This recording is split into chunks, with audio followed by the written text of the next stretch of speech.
I'm honored to be asked to introduce this get-together, probably partly because I was here in Iowa City when the Bur Oak Land Trust formed. Actually, it was the Johnson County Heritage Trust, and a group of people interested in the environment got together and said we should form a group. They did. The Johnson County Heritage Trust made a number of wonderful purchases and taking care of properties, but then they thought, gee, we don't want to just be Johnson County, and so they changed the name to Bur Oak Land Trust, and now they have this wonderful array of places they are bringing back to nature, taking care of nature, and all this sort of stuff. So I want to thank several people here. One who isn't here is Tammy Wright, who was the executive person for the Bur Oak Land Trust for a number of years and led it in a wonderful way. Secondly, I would like to introduce Susan Spears. If you would just stand up, Susan, for a moment. Susan is the secretary now and is a wonderful person taking care of all kinds of things.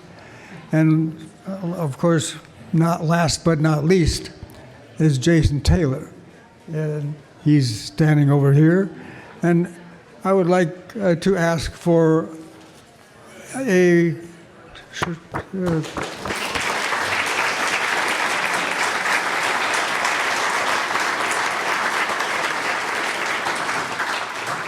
should probably also mention my colleague, Lon Drake, who has a weekly article in the Bur Oak Land Trust's website, yes. And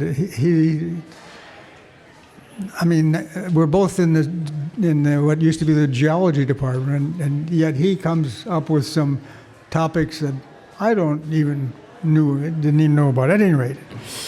So, with no further ado, Jason Taylor.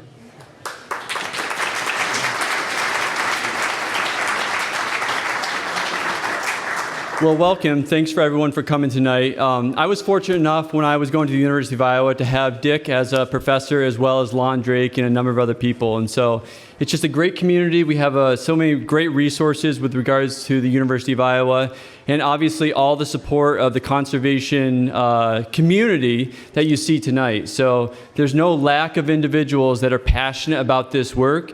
That's what makes Bur Oak Land Trust possible. That's what makes all of these organizations possible. So thank you for the support that you provide to us and others.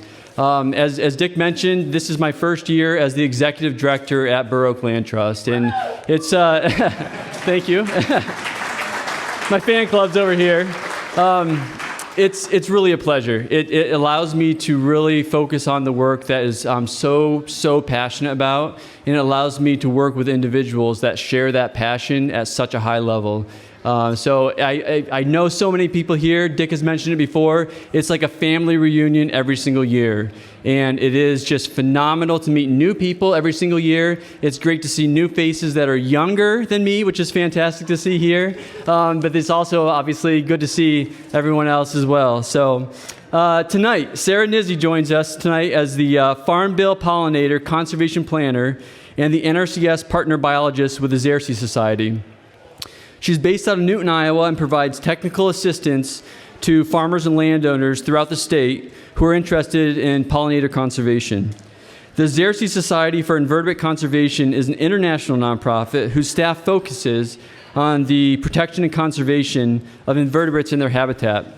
Sarah was able to help us with some of the work that we're doing at Bur Oak Land Trust. As an example of her work, she actually helped us when we were applying for some EQIP funding through NRCS.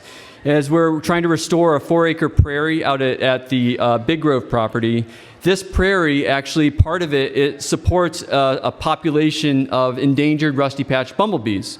And so when we heard that Xerces Society was going to have a staff member in Iowa, we were just overwhelmed, and so we were able to get them out there, get Sarah out there for some of the work.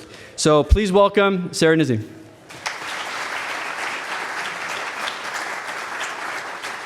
Thank you, Jason. That was a really wonderful introduction. So yes, I am Sarah Nizzi, and I'm a little embarrassed to say that this is my first Prairie Preview. I am an acclaimed prairie nerd and have been for about a decade, so I should have known about this, but I didn't. But I'm very, very happy to be here. I'm super humbled to have been invited and really appreciate the opportunity to speak with you all tonight. So I'm going to be talking about integrating nature into our lives and why that matters. And I'm going to kind of do this talk in a more non-traditional to my normal fashion. I'm going to get a little personal. I'm going to share some stories, talk about lots of other things, and really get into the meat of Xerces and what we do, and then try to kind of bring it back onto the narrative. Hopefully. Let's see here. Connect.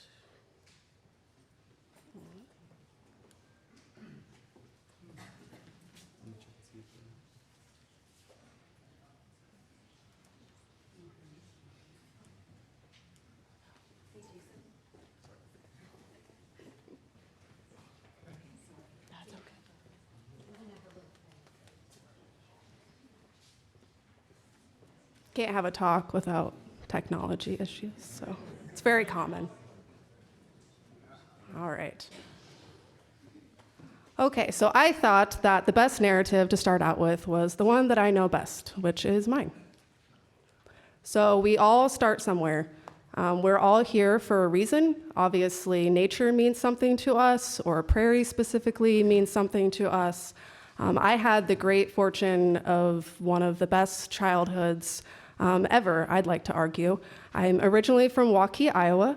My family owned an authentic Italian restaurant outside of town, and we actually had dozens of acres to our disposal. So I was able to be outside constantly and eat fresh Italian food whenever I wanted. It does not get much better. So the outside meant literally everything to me. It was as important as the food that I ate and the sleep that I got. I wanted to be outside all the time.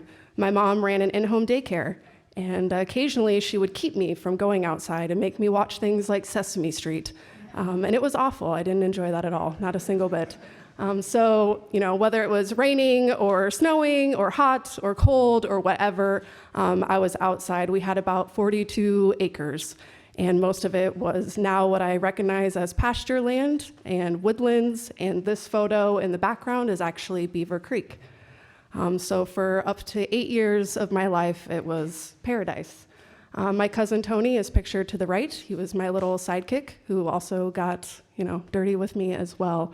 But unfortunately, my parents divorced when I was 7, and we moved away to the next town over and became city dwellers. We lived in town, and that was a really big adjustment for me. I didn't have anywhere to go. I didn't really have an escape. My family was kind of falling apart, and we were going through all of these things, and we had a family member die. We lost the land that we had, so I couldn't go back to the restaurant. I couldn't, visit there and enjoy my piece of paradise or my childhood. If anyone is familiar with Waukee, Iowa, you can probably imagine what it looks like. And basically, most of the things in this picture are now residential homes and concrete. So very, very young, I became pretty bitter towards development. So I, complain about it a lot, and my family still lives in Waukee, and I have to deal with it. But I just had this emotional connection at a young age, and research shows that creating that emotional connection with nature really lasts for the long term. You're more likely to appreciate it, to value it, to advocate for it, to enjoy it. And it's not that in your adult life you can't gain that emotional connection, but it's going to be so much harder because adult life is hard. It's very demanding. There's more things you have to care about. There's more things you have to spend your time doing. So I want everyone to kind of think throughout the night, what does nature mean to them? Why are you here? And how did you get here? So backtracking a little bit and getting to me, my parents divorced and a lot of things happened, and life wasn't really all that pretty for about 10 years. I didn't spend a whole lot of time thinking about the outdoors. I had to grow up relatively fast, and life kind of happened. We still camped, and my parents used to be avid backpackers and campers, and they took me canoeing all the time, so we would occasionally get to do some of those fun things. But life just got really serious, and I didn't really know what direction I was going to have. I felt really lost. You get up into high school, and I thought, gosh, it'd be fun to be a biologist or do something with the environment because I love nature. But I thought, I'm not smart enough to be a biologist. I'm terrible at science. I'm not good at math. So I could become a writer. That would be okay. Otherwise, maybe I'll go into human services. So that's what I decided to do. I graduated high school in 3 years, and I wanted to major in human services. I wanted to help people that I could relate to that didn't get support, like when I needed support and I didn't have it, and I was going to change the world that way. 2 years into college, I soon realized that I just couldn't handle what was happening in the world. I couldn't shut my eyes to, PBS nature episodes talking about frogs being poisoned. Gosh darn it. And it was literally after that episode where I was like, I'm changing my major. I know I'm behind, but I'm going to do it anyway. So I switched to environmental science, and I transferred to Drake in 2010, and I graduated with a BS in 2012. So luckily for me, I decided to go ahead and take that risk and do something I didn't think I was good enough to do. I have been an intern at Neil Smith National Wildlife Refuge, spraying for Xerces lespedeza. I have chopped down trees in a foot of snow in 3 degrees, doing timber stand improvement as a sub-private contractor. I worked at the Prairie Resource Unit with the Iowa DNR for 3 years doing native seed propagation, and for about the last 3 years, I've been in the private lands program throughout the state. And I have the great fortune of working with the Xerces Society for Invertebrate Conservation. Been doing that for about 1.5 years. But I must say that when I finally got into private lands, I realized that that was my niche in the environmental world. Iowa means a lot to me. It's my home. I've never left. I've worked in a lot of different places across the state. But I always thought that, some people have to stay and they have to fight, even if it's a really big uphill battle at times. And working with landowners and farmers who aren't trained natural resource professionals, they don't wake up and suddenly have all the answers that I know how to treat the land right, or I know how to implement habitat. They don't have those tools, but it's extremely rewarding to go to a site, tell an older gentleman who is 20 years past retirement that the land he's been grazing and has only been grazing is actually a prairie upland, like an upland prairie remnant and a sedge meadow. And suddenly he's on his hands and knees looking at prairie violets and yellow stargrass that he's never noticed a day in his life. And that means something to him. So he has gotten that emotional connection. So it is part of our job as private land biologists to help people find these connections and let them know that what they're doing is valuable. Sure, some people get in it for payment rates and such, but if you tell them, look at that brood of pheasants that came out of your CRP, or look at the monarchs on your butterfly milkweed, that really gets them connected to what they're doing. So for the rest of the time, at least most of the time, I'm going to talk about who we are, what we do, what's going on in the world, and what we can do about it. So Jason did a pretty good job of explaining this already. So we are an international nonprofit. We do work to preserve wildlife through the conservation of invertebrates. We have about 50 staff members in 15 states. We have 3 predominant programs, being our endangered species program, pesticide program, and our pollinator program. Half of our staff are dedicated strictly to the conservation of pollinators. And we do lots of boots on the ground work, and we engage with many different people in a lot of different ways. So one of the ways is being science. We get out there with public agencies and landowners to find out the best way that we can manage and take care of these at-risk species and ensure that we're creating, best management practices. The Bur Oak Land Trust example is a good one with the rusty patch bumblebee. We're constantly trying to learn the best way to manage in order to support that species. We have many different platforms that allow the public to voluntarily help us track population status. There's not enough of us in the world to do all the work that is needed. So engaging the community in order to help us with these things is crucial. One of the popular ones in Iowa that gets used is Bumblebee Watch. Lots of people have been getting more into that over the years, but thanks to several volunteers, we're able to keep track of the western monarch population through our Thanksgiving counts. We also get into policy. We spent roughly 10 years trying to get the rusty patch bumblebee listed federally. And we support the imperiled species, from bumblebees, freshwater mussels, to fireflies. We really care about the little unsung heroes that are in the world. We also work with communities to help them implement habitat and to mitigate, pesticide use, whether that's completely eliminating neonicotinoids or reducing their pesticide consumption. And back to that boots on the ground work, really critical. We've done an extreme amount of outreach in the last 10 plus years. We're constantly training natural resource professionals and the public and getting acres put out on the ground for pollinator habitat specifically. But we can't do it alone. There are many different scientists that have helped us all over the world. There are many everyday people that help us do what we do every single day.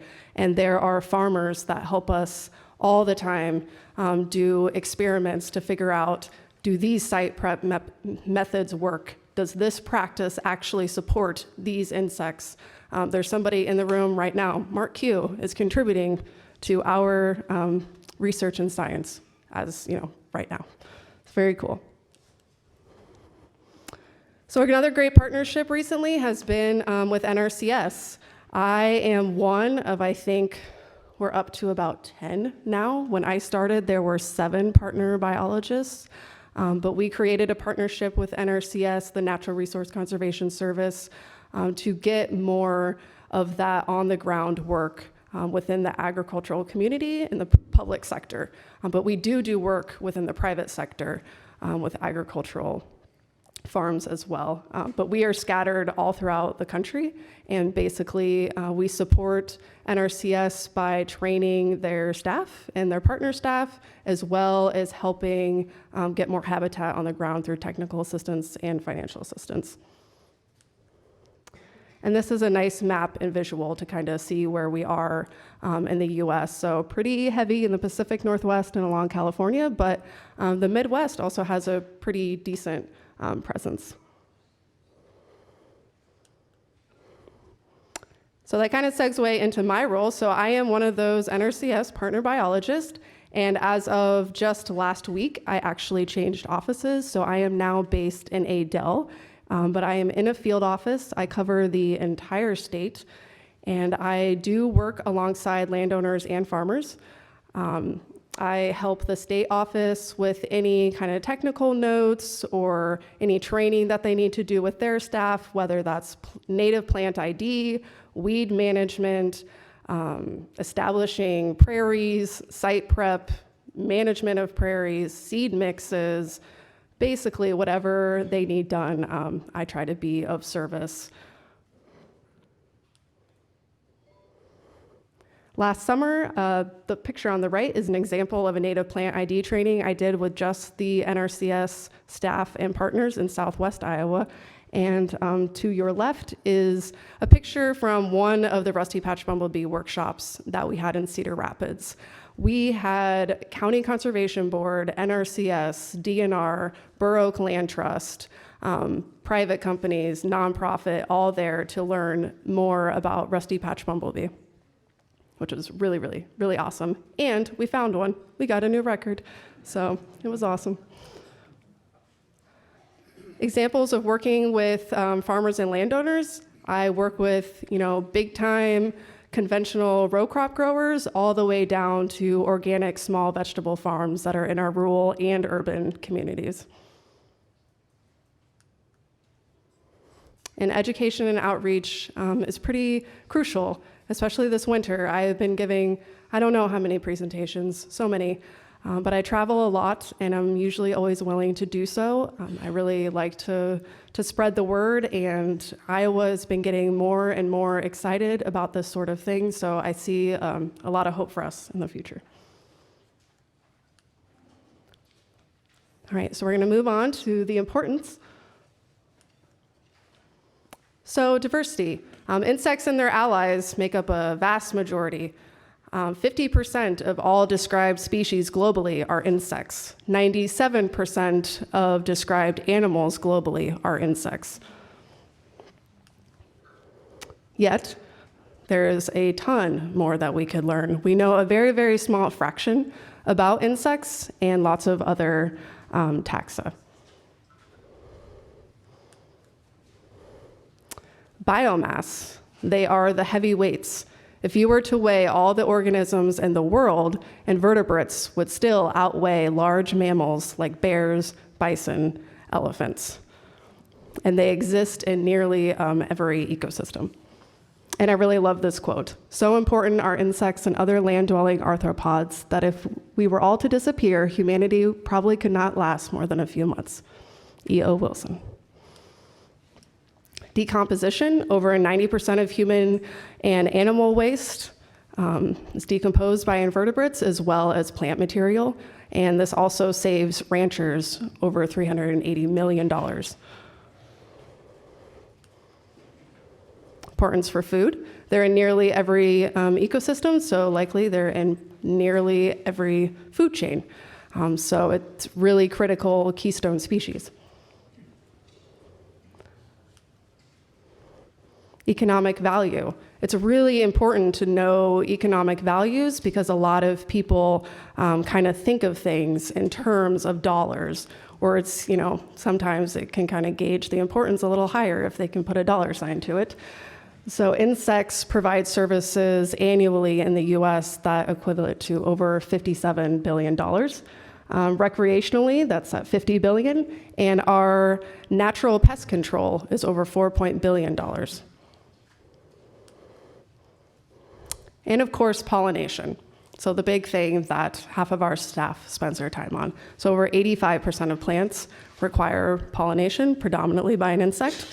And I don't think it's, earth-shattering news to the people in here that pollination for our food system, our agricultural crops, and our economy is extremely critical. So I mentioned there are keystone species. The success of our invertebrates and insects ensures the success of many other species that rely on them. So if we are doing pollinator conservation in Iowa, we are helping a wide array of wildlife species, and we have over 30 grassland birds in Iowa.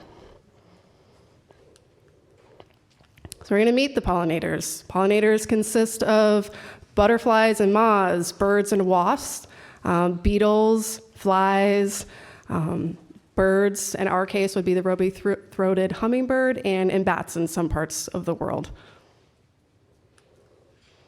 Bees are the most critical pollinators. They're the only ones that are actively collecting and transporting pollen to provision nests for their young. They are efficient in the fact that they can go from a sunflower to a sunflower to a sunflower. They're also able to sense whether that flower has been visited by another pollinator. They're not going to waste their time at a flower that has lower resources. They will just move on to the next one. And they prefer to forage in and around, or forage, they prefer to nest in and around the foraging area. Some species, depending on the size, could travel a ways, but it's not very efficient to do so. And when we're thinking about pollinator habitat, it's critical to have those nesting and overwintering close to foraging. In the US, we have 3,600 native bee species. Just a few years ago, I think Steve Hendricks talked about native bees likely, so you all probably got really educated on that. But they're a huge, diverse group, and we don't know a lot about all of them, but one species that we do know a lot about are bumblebees. They're easier to identify, they're easier to study, so they are a group of bees that we are very comfortable with. Bringing it home, we have roughly 400 native bee species in the state, 110 reproducing butterflies, and over 2,000 moths, which don't get enough attention.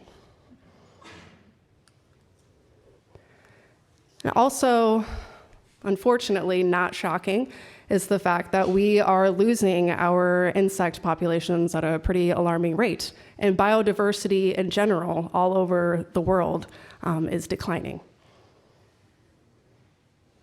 I just had a conversation with Susan prior to the talk, and we were talking about the windshield effect.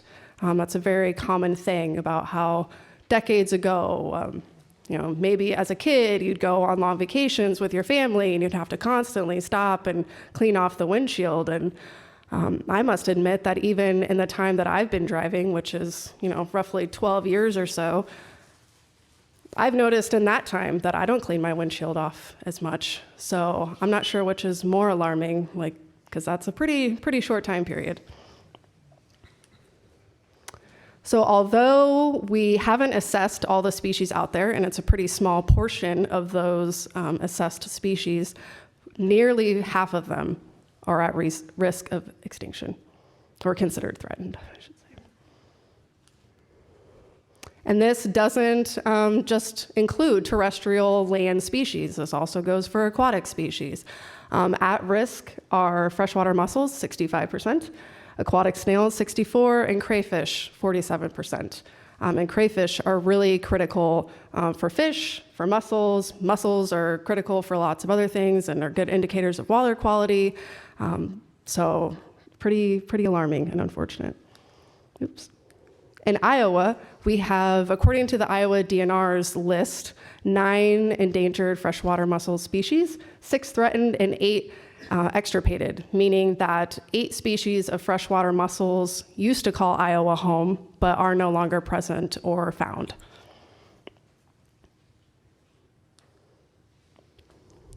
Tiger beetles are really critical beneficial insects for natural pest control, but a third of those species and subspecies are rare enough to be considered threatened or endangered.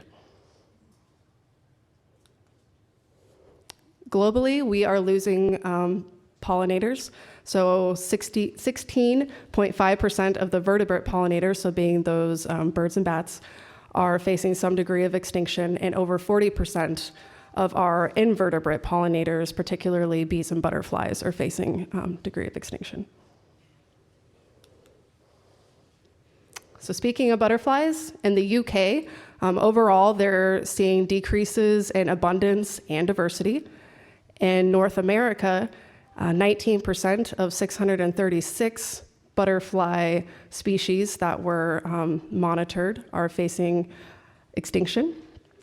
And some of these species are specialists, meaning that they live only in certain habitats, they eat only certain foods, you can only find them in certain areas, so they're less well-known and restricted in that way.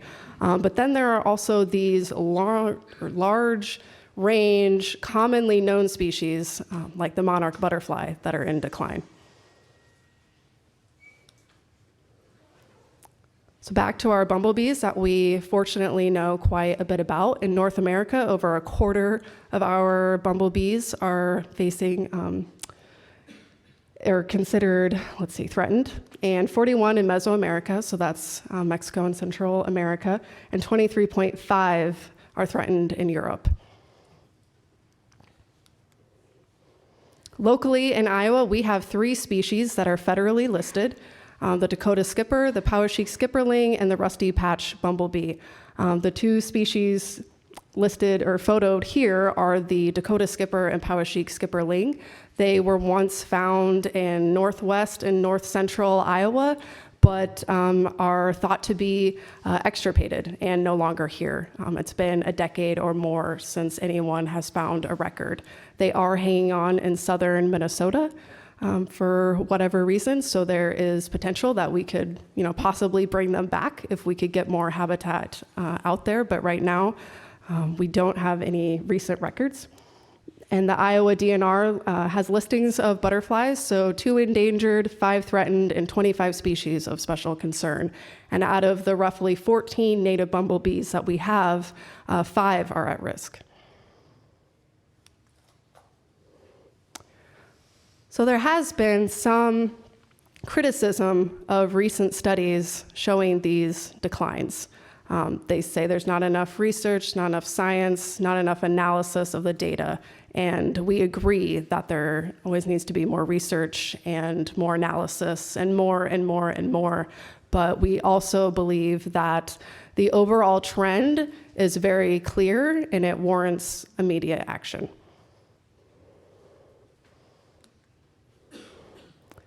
And all species are worth saving. But the critical thing that we need to realize is that not only are we losing these species, we're losing functionality of these ecosystems within terrestrial and aquatic landscapes. Unfortunately, there is hope. There's people that are demonstrating hope every day. This picture was actually taken in Johnson County. This is at the Johnson County Historic Poor Farm. They implemented 4 new beetle banks, which is basically native perennial habitat that consists of native grasses and forbs to promote beneficial insects and pollinators. So luckily, we can get a rebound of some of these species and insects, and we know there are certain ways to do it. So it's just a matter of getting folks out there actively doing it, but folks are out there doing it. And habitat is key. Habitat is the #1 conservation action anyone can take, whether they care about monarchs, whether they care about bees, whether they care about songbirds, upland birds, what have you. Habitat is the #1 answer. There are many different ways to think about habitat. This photo is a really idealistic way of envisioning it on a larger scale, and most of these practices are geared more towards a large scale, but they can be, pots in your backyard. And some examples here include cover crops, flowering hedgerows, old fallow fields that you could diversify with a better mix, alley cropping, like windbreaks, beetle banks, the list goes on and on. And when we think about habitat, it's easy for us to get pretty worked up about planting flowers. Just plant flowers, have food, and you'll save the world. That's all they need. But really, overwintering and nesting is just as, if not more important, but it's all important, as foraging habitat, because they need to complete their entire life cycle. They can't just eat and be good. So if we provide the nesting and the overwintering, it's great. And it's a pretty simple way to do it. Brush piles, rock piles, leaf litter, duff, leaving refugia if you're doing management. If you have a yard and you have stems, you can cut those back, but you don't need to cut them like turf, height. If you cut them about 18 inches, that leaves availability for native bees to tunnel and nest over winter or nest. So lots of different options, and I know with like our yards and farms, we want everything to be really neat and pretty, but there are ways to kind of leave some things aside and provide really great habitat. But foraging is important, so we need to have those blooms really early on, all the way into the late fall. There are some native bee species that only emerge just for a few weeks in the early to spring, late spring time, and then they are basically in the nest for another 11 months. They spend the vast majority of their time in a nest. But while they are adults and feeding and looking for a mate, it's important to have those blooms early. There are also other native bees that do that same thing, but they do it later in the season. So having those late summer and fall blooms are critical. Things like the rusty patch bumblebee, it can emerge in late March, early April, and not go dormant until late October into November. So that is a really wide range where it needs bloom. And conservation can happen at any scale, anywhere, whether it's your parks, your backyard. If you want to put acres and acres in, that's great. But just make every little effort counts, and anybody can do it.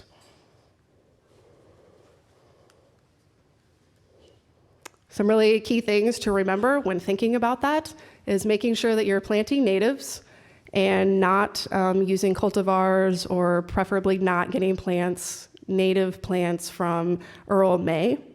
Likely they do not have the pollen and nectar sources that these critters really need to survive. And there's also a possibility that the phenology is going to be a little off if it's a cultivar. It might bloom in the spring, go dormant, and then bloom again in the fall, and just be a little wonky. Undisturbed soil is really critical for our ground nesting bees. 70% of our native bees are ground nesters. It doesn't have to be a lot, but any bare soil they do take advantage of. And that could be just a solitary nest or a congregate of several nests. Brush piles, rock piles, rotting wood, dead wood, logs, native bunch grasses are really great for overwintering or nesting. Reducing or eliminating pesticides is also critical. And posting signage, telling people what you're doing and why you're doing it. It's always an opportunity for education. Not everybody knows everything that we know in this room, so it's always good to share the information and engage with your community. Since I work for the Natural Resource Conservation Service, always have to let you know that there are programs available to help you do these sorts of things. The federal programs being Conservation Reserve Program, the Environmental Quality Incentives Program, and the Conservation Stewardship Program. There are some limitations, potentially. If you don't have an agricultural commodity, you might not qualify for those programs. And the Resource Enhancement and Protection Program also tends to have kind of that same caveat to it, although anyone can install a windbreak, and you could design it to be more of a shelter belt to be wildlife friendly if you would like to do that. And then Prairie Partners, I love to talk about because it's such a simple program. You don't get as much as far as kind of perks go with these other programs, but folks that don't have any agricultural commodity or don't farm, don't own land, but have an acreage, you are able to use Prairie Partners to implement prairie habitat. You get 50% cost share on your seed, and generally when it comes to implementation, seed cost is going to be one of your most expensive investments. Contracting out help will probably be second, but you could spend a heck of a lot of money, and they're willing to help you spend, only half. Occasionally, when times are really good with the budget, the U.S. Fish and Wildlife Service also pitches in 50%, but unfortunately at this time, we're not in that boat, but we have been in that, so it could potentially come back. Again, there is a 10-year maintenance agreement and generally a 2-acre limit, although I've pushed through acre projects before. So it's just a really flexible program that The paperwork is so easy. It's amazing.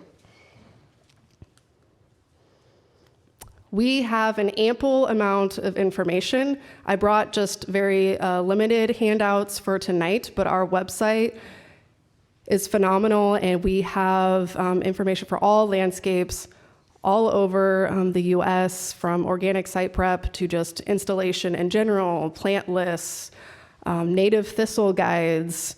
We work on publications pretty nonstop. The Iowa Bumblebee brochure is a relatively new one in the last year.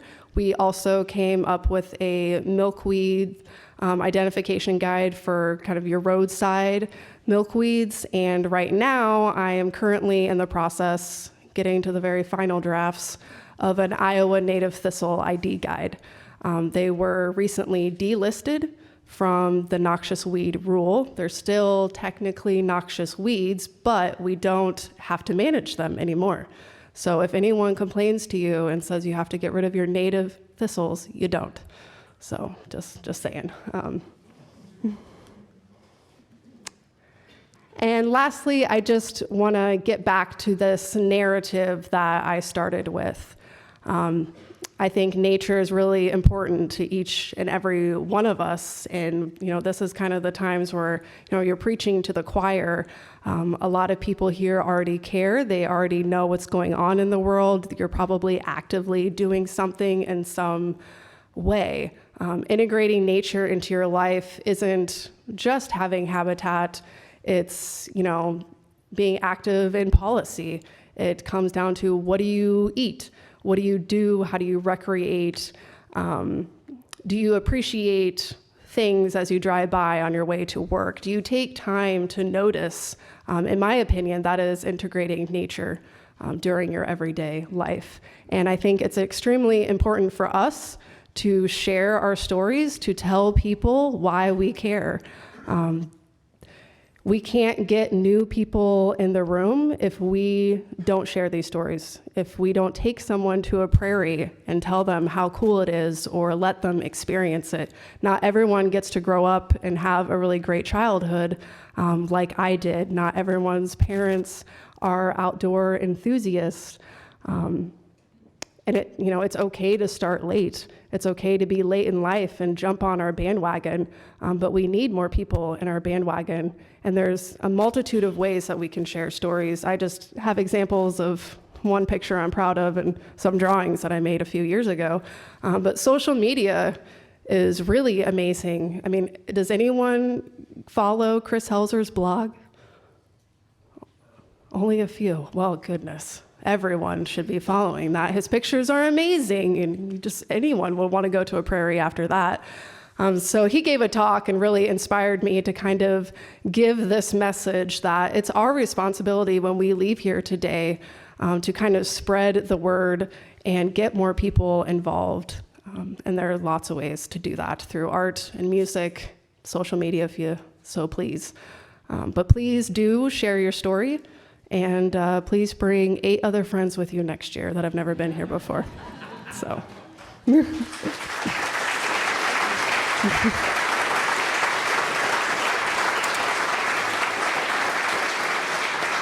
And I would like to also say that we are a nonprofit. A third of our funding comes from individuals just like me and you, and another third comes from kind of larger scale donations. But we really appreciate and can't do the work that we do without your involvement.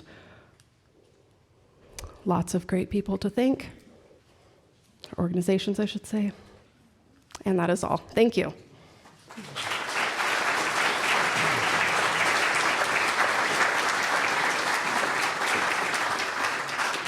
Well, thank you, Sarah. We have time for a couple questions. If anyone wants to ask a question of Sarah or just a question in general, go ahead and just raise your hand. We don't have a mic to pass around, so you have to speak kind of loudly. So any questions? Yes. There's a lot of different organizations that are doing the necessary work, it sounds like. Is there a lot of overlap? Are they doing the same things, or are they doing different things? So the question was, there are a lot of organizations doing similar conservation work? Is that correct? And They're actively involved in trying to restore, you know, the, yes, we're all, fighting the same fight, and is there overlap? yeah, they're doing the same thing, or they're all doing little different aspects of the same thing? I think overall there are lots of conservation groups that are doing similar work. In Iowa, for example, there are partner biologists with Pheasants Forever, and their job is very similar to my job. We both want habitat on the ground. And over the years, they've kind of come along and realized that those diverse native prairie plantings are the best way to go, which now everyone is kind of calling pollinator habitat, but really it's diverse prairie. And so that's an example. The U.S. Fish and Wildlife Service, they kind of administer all of the threatened and endangered species, and they have private lands biologists that are doing very similar work. There's other organizations doing research.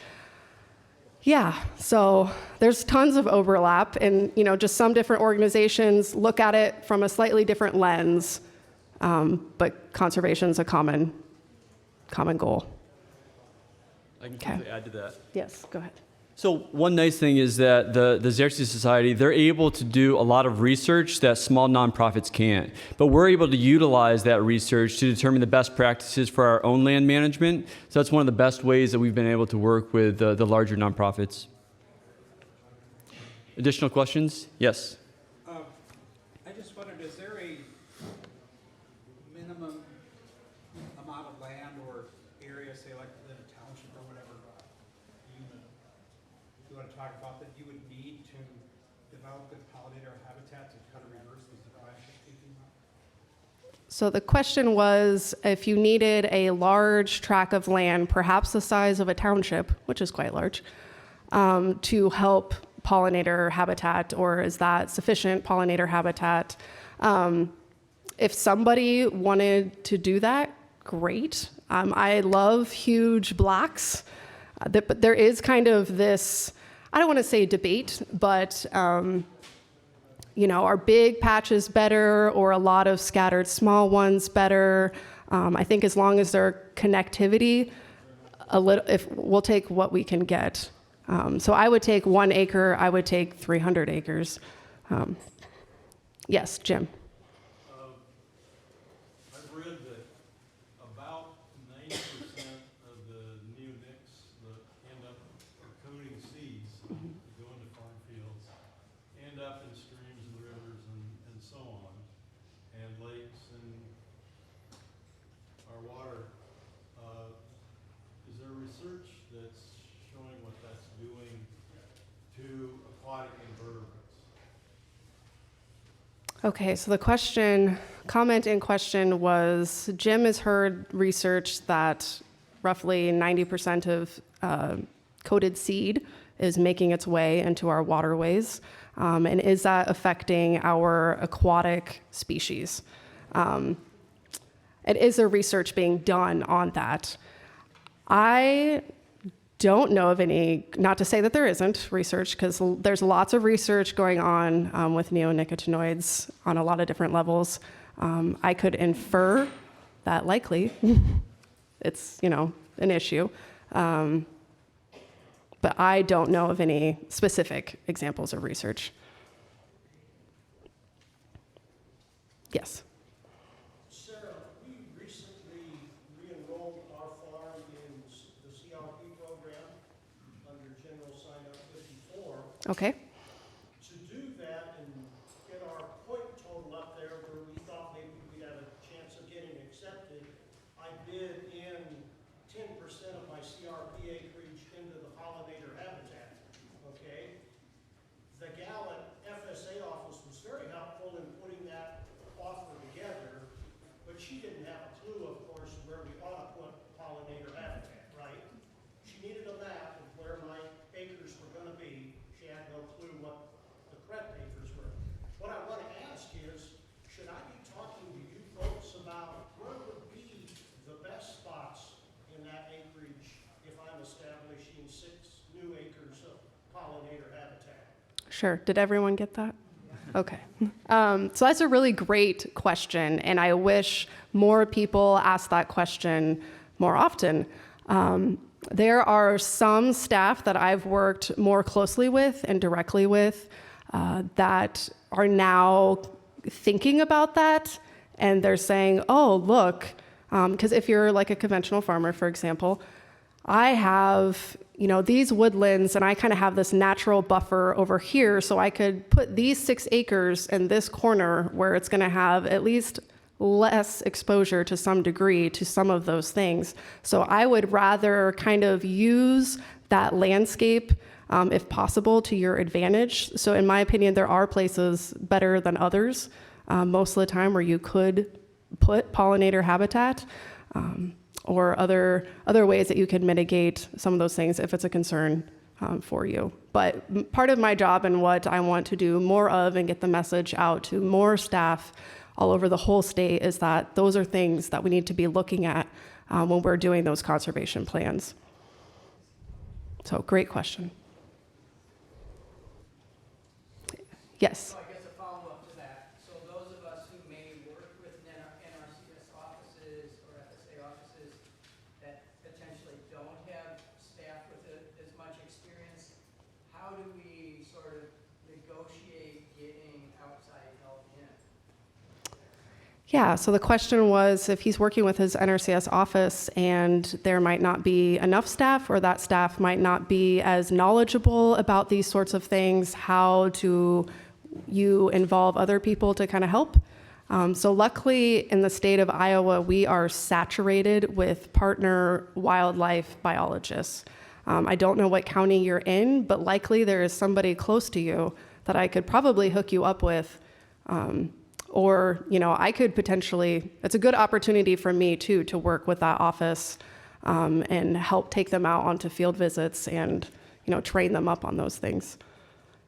But there are, the DNR, Pheasants Forever, conservation districts of Iowa are all partner biologists. We have coverage in nearly every county.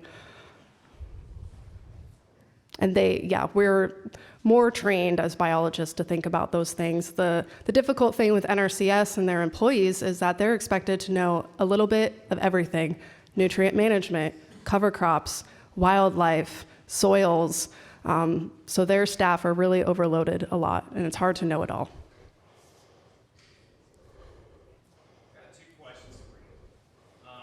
One, what resources do you or other organizations have for Illinois residents? And the other one's a little bit more involved, and so I guess go with the first one. Okay, so he may be the only person from Illinois here, I don't know, but he would like to know of resources. So some of the ones that we have on our website are Midwest focused, so that would encompass you. As far as specific resources for Illinois, I can't think of anything off the top of my head, but generally there's probably enough overlap, although shout out to Stephanie Frischi towards the back. She works in Indiana, so she could be another resource that may know more about that than I do. Okay, and your next question? Yeah, so I work in Muscatine County, and my company used to invest in their property to maintain prairies. The guy that was the advocate retired, and now the current idea is to mow it down for endurance. And I'm probably one of maybe 5 people out of 200 that actually care about that. What would be good resources for me to tag into, even if it's just informational, to help? The big problem is cost, is maintaining. Okay. As our director is running into, we're trying to reduce costs. So what can we do to help incentivize companies that try to do the right thing, but are really just, when it boils right down to it, cost is well. So they're worried about the cost of just maintaining it? Right, yep, because every year there's seed costs, there's maintenance costs versus when you have grass. Are you implementing new habitat or just maintaining? So if it's been maintained well over however long it's been around, it shouldn't be like, I mean, I don't know, maybe I'm ignorant, but I wouldn't think that it should be like a cost issue, because it should just be periodically that you're doing one thing at one time, unless it's been poorly managed and it needs more TLC, which then can be costly. Yeah, we may have to chat after. Yeah. Okay, well, thanks again, guys. Have a good night. Thank you, Sarah. Couple quick notes before we leave tonight. Want to make sure everyone's able to get out of here quickly. Thanks to everyone. We will be providing more conservation programming throughout the year, so we're really excited to be able to offer that. As Sarah mentioned, nonprofits kind of grow or die via the funding that the community provides. And so we will have some donation buckets out there. As you leave, we will be splitting those donations 50-50 with the Xerces Society tonight, so anything that you do give is going to go to both the Bur Oak Land Trust as well as Xerces Society to show our support to Sarah for speaking with us tonight. Dave Irving was great enough to make a number of birdhouses for individuals to receive as gifts. If people did put in their name for those, check, there's a list out there. If you see your name on that list, you can select one of the birdhouses to take with you tonight. So thank you, Dave. And the other thing is, the last thing, there's a short survey in your form, and I know you all want to get out of here. It's really easy, 2 questions. We really want to make sure that as an organization, we're able to support the community the best way how. And so really, we want to know how we can better provide community resources for you. And so if you have a quick minute, just go ahead and take a look at that. And we hope to see everyone here next year. So thank you very much.